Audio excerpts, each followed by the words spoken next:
What initially had inspired you to take Zachary's story and turn it into a book and a documentary? I still remember the day that we lost Zachary and Aaron went to get the car and I was standing in the hospital lobby holding this teddy bear that they gave me, feeling like everyone was looking at me and everyone knew. And it was like this big shame thing. I felt so much shame. And even when I got pregnant again, it was terrifying. And everyone was like, you know, they went from asking, oh, how are you doing, to, oh, how are you feeling? Any morning sickness? And it was such a change. And I felt like, for me, the grieving process didn't end when I got pregnant again, and it was a continuation. And so I just really wanted to tell the story that I wish I had heard after my loss, so that I didn't feel like I was standing in that hospital lobby alone, and I didn't feel like I was going crazy and I had to hide it when I got pregnant again. Because really it was like, I was terrified, and I tried to play it cool. And so I wanted to encourage people to be vulnerable and open, and I witnessed the power of storytelling, and I really feel like that's the gift, the lesson that I've learned from my loss, is that when we share what we're going through and we're open and honest, other people can have permission to feel that they can share as well, and we can all become better together. How did you go about finding families to include in this documentary?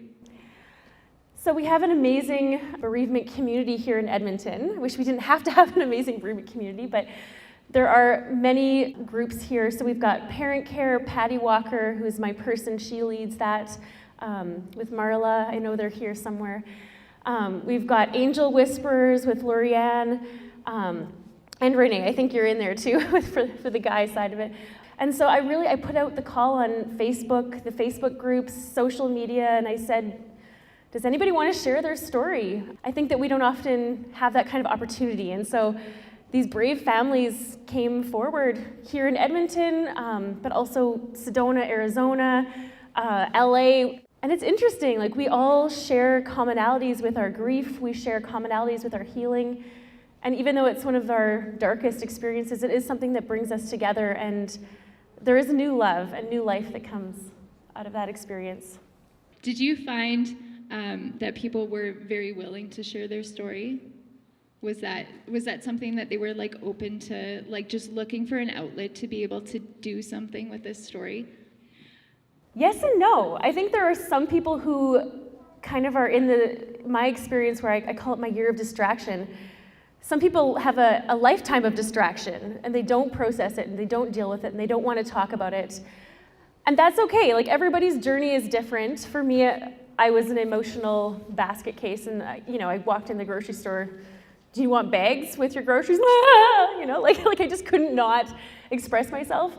So I think there was a mixed reaction. We did have more men who wanted to be interviewed and then backed out, and I do think that speaks to the culture of our not giving men the space to be emotional and to express themselves, and that's something I'm really passionate about. I really wanted to have men in this film and men speaking about their experience, and Aaron opening up about his experience, because I personally didn't understand the deep undertow of male grief until I would have to say like years after our own loss and after our struggle together, not only with our loss, but trying to understand how the other person grieved and feeling like we were on, men are from Mars and women are from Venus. But I'm really happy, I think the people who are in the film, they each come from different perspectives, different backgrounds, different kinds of loss.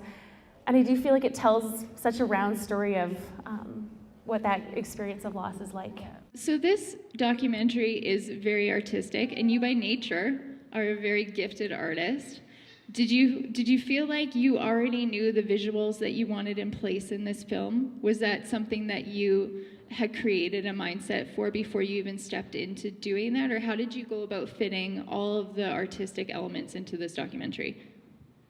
Even when we got the diagnosis with Zachary, right from that very beginning, I started taking pictures and creating art. I just didn't know how to process what I was feeling. Like there's one picture that I took that was, me in the mirror holding a camera with my shirt up. And like I took that at the hospital, the Royal Alex, like while we were still trying to figure out if we could save Zachary's life.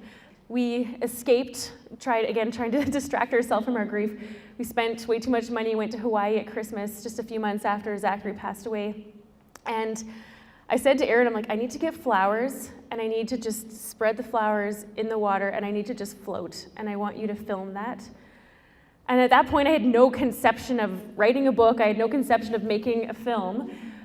It was just like my creative outlet. Like I just didn't know how to express what I was feeling, and so it was only through like these visual expressions that I could even make sense of things at that time.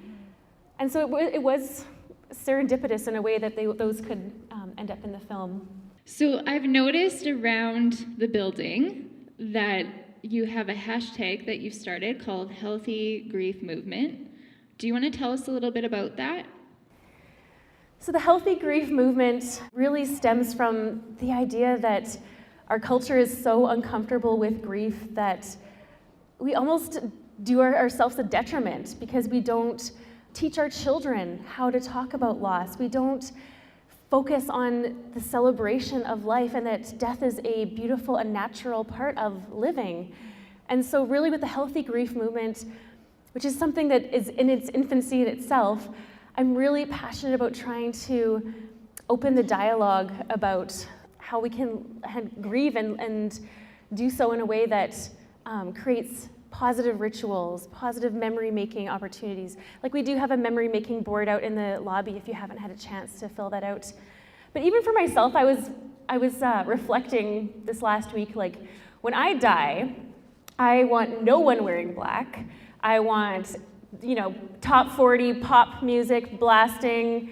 If anybody calls it a funeral, they're kicked out. You know what I mean? Like, because I feel like we need to create this atmosphere where it's like, it's not taboo. It's beautiful. I feel that at the heart of it, there's something beautiful about transitioning, and it isn't something that we need to be fearful of. It's something that we need to celebrate.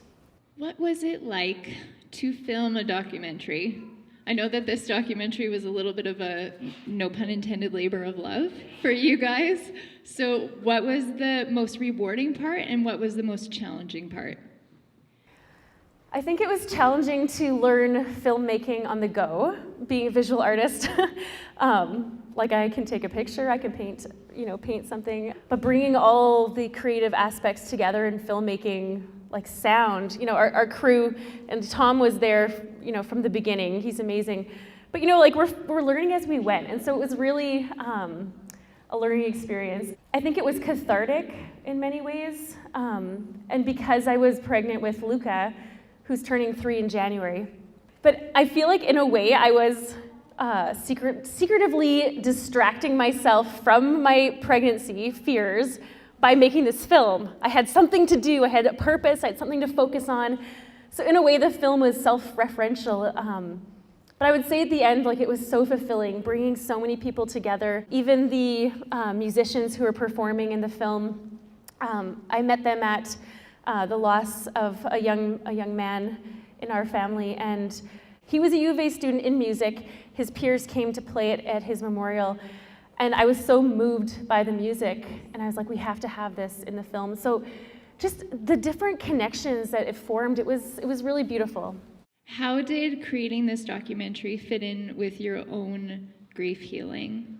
Do you find that you went through some challenges regarding that you didn't expect to encounter? I think I didn't appreciate that grief is an evolution, like the ocean. It has ebbs and flows, it comes and goes. And so for me, making this film, it was both excruciating but also liberating, healing, amazing, a breakthrough. And so now I'm so passionate about getting this film in the hands of other parents, trying to get it into hospitals to help educators so they can know and appreciate the different struggles that families go through. I do feel like it's been a big milestone and something I'm extremely proud of, and proud of all the people who have been involved. What is one message that you really hope anybody that watches this documentary or reads your book takes away from it? I want people to know that they're not alone. I think that our culture, we're so uber connected with social media, and yet we can feel so disconnected. And so I want everyone who watches this film to feel like they're not alone, whatever they're going through, even if it's not specifically this kind of loss, that really you're with your family, your friends, and those people can lift and build you up. I had some of my girlfriends suggest to me that I paint a really large picture of the umbrella, like the rainbow umbrella with the teal sky, and then cut it up into pieces and then give it out on the book tour and the film tour. And that, at first I was like, cut up a painting? I can't imagine doing that. It sounded like torture. But the symbolism behind it is we're all pieces of a greater whole, and when one of us are down, we can lift each other up. And so I think that message is the heart of Expecting Sunshine. So your documentary has done a fair bit of traveling already, and which is funny to me because I had to wait a very long time to see it. In fact, today was the first time I've seen it because every time that I asked, she said, no, you have to wait. So that was excruciating, but worth it. So thank you. But yeah, it has seen a few film festivals now. What is the response that you've had out of it now? Well, it's crazy. Like, I've had such polarizing reactions. Some people, they see Expecting Sunshine, that title, and they're like, oh, that sounds nice. And then they read the subtitle, like, Pregnancy After Loss, and then they're like, beeline away.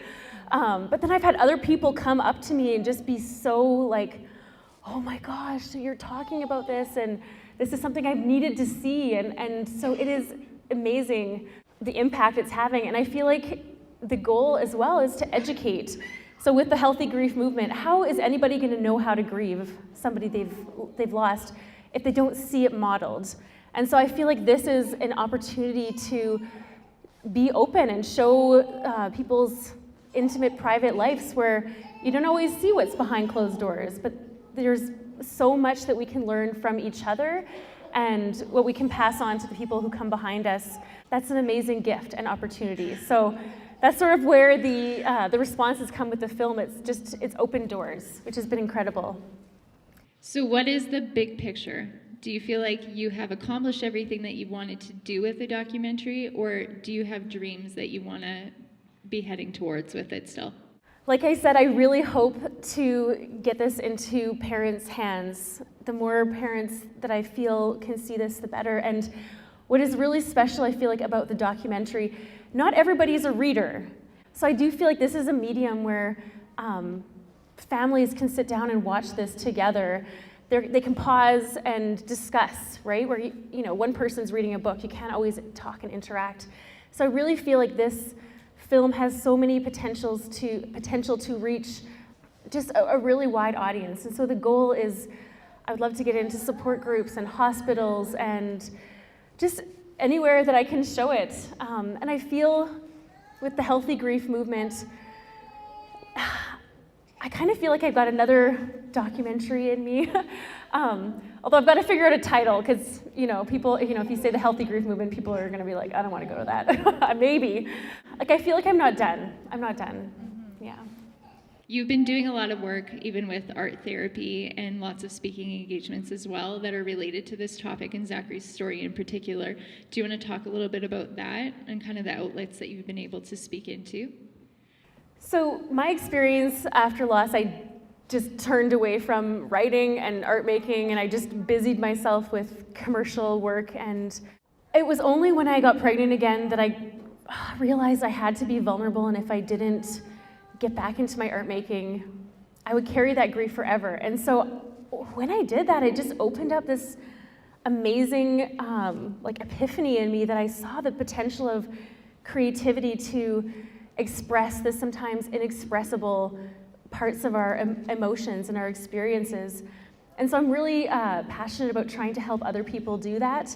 I think we're all artists, even though in school we're taught, Roy G. Bev, do the rainbow a certain way. I really believe that doing the rainbow in all crazy colors, just expressing ourselves, we have to teach kids to hold on to that. And so I am trying to, that's another film thing Tom and I and Aaron and some other of us are working on, is making a video series about creativity to heal and empower. Because I really feel like our culture is so creative, and we just need to be given permission to express creativity in all aspects of our life. Are there any final thoughts that you would like to leave people with as we wrap up here? So I feel immensely humbled. I'm the one sitting on the stage, but there are so many people in this room who I am so indebted to and thankful for. And really, it's the idea that we're stronger together, and what one person can't accomplish when we come together. It really is amazing what we can do. And so yeah, my lasting thought that I want to leave everyone with is that I'm so thankful for each and every one of you here. And yeah, if you know anybody who has experienced loss, I would encourage you to have the hard conversation. It might feel awkward and uncomfortable for you, and it might seem that way to them. But I think that when we speak out in love, and even the smallest acts and the smallest gestures can change a person's life. So I would encourage everyone here to be brave. Thank you.